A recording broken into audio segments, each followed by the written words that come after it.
Jeff from Town and Country, you're with Carly. We've already interviewed Carly regarding her plan, her allotments, etc. So tell me how you got involved in things.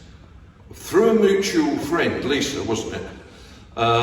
Lisa's got the cafe at Harlow Station, and she's done some work with us, and she asked me to get in touch with her friend that was running this cause, and I can't remember now whether I rung her or she rung me, but anyway, we got chatting and really liked what they're doing. The fact that she's feeding best part of 200 families in Harlow that just genuinely can't make ends meet from one week to another, and also the fact that she's trying to drive down the ridiculously high suicidal rate of men in the Harlow area.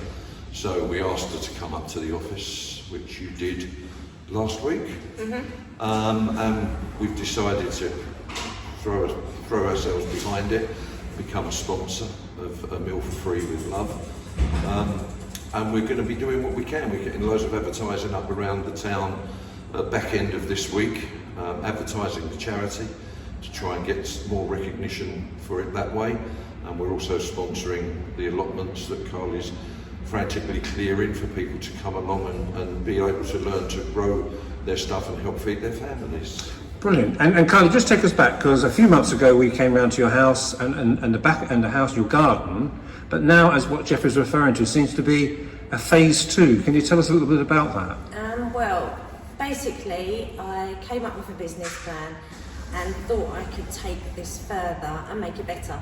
So Harlow Council backed me and have agreed for a pilot scheme for me to open up disused allotments and get them back up and running. So at the moment I'm frantically clearing them by myself, and with others coming along and saying, yeah, I'll put a bit in. So if you're feeling lonely, you've got no one to be around, you're feeling down and depressed, or you just like gardening, and come along, come and join me. But also you made reference, we had your garden, we had food, and we talked about cost of living, but now you're also talking about isolation and things like suicide rates. Yeah. Harlow, along with Basildon, has got the highest rate of male suicides, and that is appalling. It doesn't need to be that way. And the way I see it, if a male can't supply for his family through the cost of living crisis, that's why we have the record so appalling, because there is nothing as a plan B for a man to get behind as such. So I thought opening these allotments up will give males and other people the opportunity to be able to supply for their family and come along and help me run this.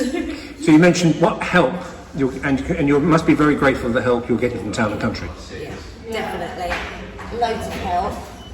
Loads of late night messaging.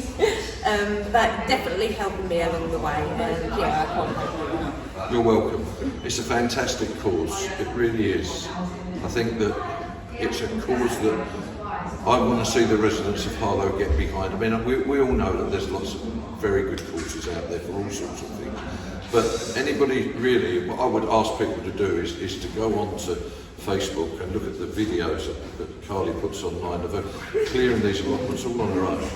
I mean, it's quite heartwarming to see, really.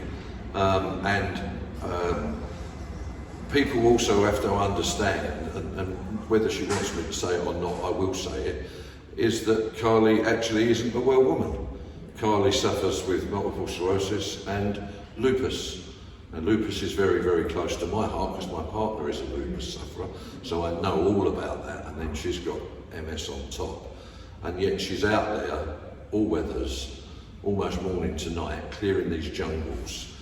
So this week we bought you a chainsaw, didn't we? Which could be one of the biggest mistakes we've ever made in our life, but we thought, well, let's make her life a little bit easier for her. I know you love it, yeah. And I know there's lots of other things that you need as well. Yes. And over a period of time, we'll be putting lists up and seeing if anybody can help donate. You know, even if it's an old garden fork or a spade or whatever. There's some weird stuff on there that I hadn't even thought about. But yeah, so you've got the two things as I see it. You've got the allotments, which need to be sorted. and then that will help some people to be able to feed their families. And then you've got the other thing, which is the Meal for Free with Love, what she's doing. Nearly 200 families. This is a one-woman crusade. And we just need to grow that and help the Harlow community.